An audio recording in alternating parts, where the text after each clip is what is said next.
এই বিষয়টি পুলিশ তদন্ত করছে এবং আপনি নিজেই বললেন ফৌজদারি কার্যবিধির 161 ধারা অনুযায়ী জবানবন্দিতে নাম আসছে। ফৌজদারি কার্যবিধির 161 ধারাকে সাক্ষ্য হিসাবে নেওয়ার কোনো আইনগত ভিত্তি নেই। এটা for the purpose of investigation or inquiry 161টা ইউজ করা হয়। হ্যাঁ, তবে একটা জিনিস আপনি ঠিকই বলেছেন, দুদকের দুজন কর্মকর্তার নাম আসছে। আমি যতদূর জানি দুদক অত্যন্ত গভীরভাবে বিষয়টি পর্যবেক্ষণ করছে। অবশ্যই তারা যথাযথ সিদ্ধান্ত নেবে। একটা অভিযোগ আসলেই তো তাকে আর দোষী বলা যাবে না।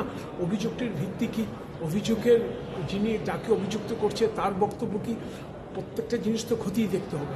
আমি যতদূর জানি কমিশন এটা অত্যন্ত গভীরভাবে অত্যন্ত গুরুত্ব দিয়ে বিষয়টি খতিয়ে দেখছে। আচ্ছা, দুজন সাংবাদিকের নাম, কিছু সাংবাদিকের নাম আসছে। 161-এর বক্তব্যটা পুলিশ গণমাধ্যমে প্রচার করে দিয়েছে, এটা কি কতটুকু আইনসঙ্গত হয়েছে? না, দেখুন 161-এর যেই একটা সাক্ষ্য, এর কিন্তু আইনগত সাক্ষ্য কোনো ভিত্তি নেই। এখন এটা গণমাধ্যমে আসছে। দেখুন, গণমাধ্যমে তো অনেক কিছুই আসছে, গণমাধ্যমের মাধ্যমে তো অনেক জিনিস উদ্ঘাটিত হচ্ছে। এটা তো একটি সত্য কথা, এতে তো অস্বীকার করার কিছু নেই। যাই গণমাধ্যমে আসা উচিত না, আমি আপনার এই চিন্তাধারার সঙ্গে একমত পোষণ করি না।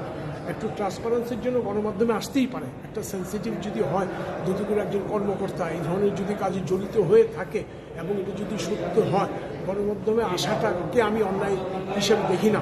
তবে গণমাধ্যমে আসার আগে এই জিনিসটাকে যাচাই বাছাই করে এর সাক্ষ্যগত মূল্য কী সেটি একটু চিন্তা করা উচিত ছিল। তবে যাই হোক, আমি কালকে কমিশনের একজন ঊর্ধ্বতন কর্মকর্তার সঙ্গে কথা বলেছি, ওনাকে জিজ্ঞেস করেছি। এই বিভিন্ন চ্যানেলে এটার ভিডিও আসছে এবং খবরের কাগজেও ছাপা হয়েছে বিষয়টি কী। এখন ওনার ভাষ্যমতে দুদক অত্যন্ত গুরুত্ব সহকারে বিষয়টি খতিয়ে দেখছে।